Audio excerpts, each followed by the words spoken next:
Jacob Pumphrey, and welcome into the MuralAthletics.com Coaches Show. And joining me is Head Volleyball Coach Steven Gream.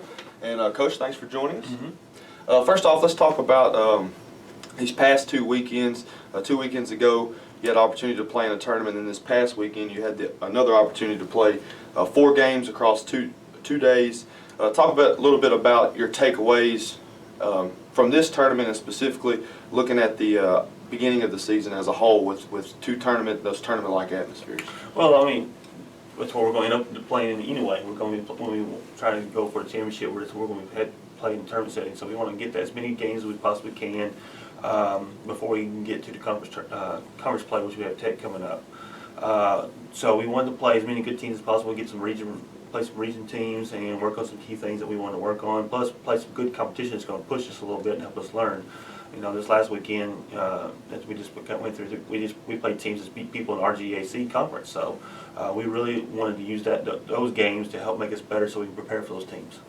And this past weekend, you talk about playing good competition. You went 1-3 at the Tiger Savage Storm Classic, but record aside, you took Texas A&M Commerce to 5 sets, and you took Cameron, who is still unbeaten at 8-0. You forced 5 sets with them, and so far the only team this year to force 5 sets with Cameron. What are some takeaways that you take away from those games, even though you weren't able to get the win? Well, our kids have some fight in them. We fought and we challenged them, and those are 2 good teams that beat teams that aren't besides us in the GSC. We wanted to really work on our offense, speeding it up, which we did. We wanted to work on improving our blocking, which we did. We wanted to work on our ball control, which we did. Those were good things we did in those matches. That's why the games were so close. They're good ball control teams. We had to match that with them. The things that we struggled with was, if you notice the scores, 26-24, 25-23. They didn't just beat us, they just barely beat us.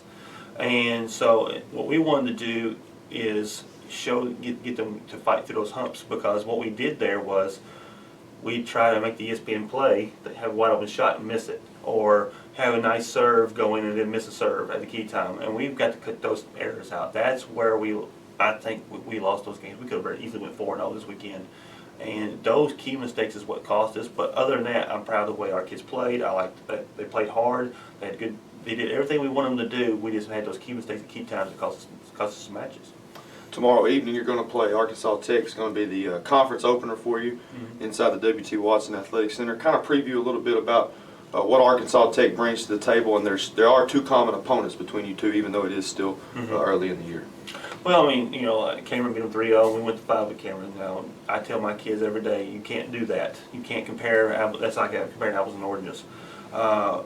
Tech is the defending conference champion, and they're obviously going to be prepared for us, and they're always going to have their kids ready to play, and they're going to play at a high level. They have a good coach that does a good job with them. What we have to do is just come in and play like we did this weekend, and then just cut out those silly mistakes, like I said earlier. I think if we do that, we'll give them a good fight. And, you know, we always play them good at our place, and luckily they're at our place first. So I think if we can get the fans there to come out and pack the gym and get our kids hyped up a little bit, and we can cut down those simple mistakes, we can have a nice match there and have a chance to get a good win. The Lady Marauders take the court tomorrow for a 7 p.m. first serve against Arkansas Tech, the defending GAC champions. Coach, good luck, and thank you for joining us. Thank you very much.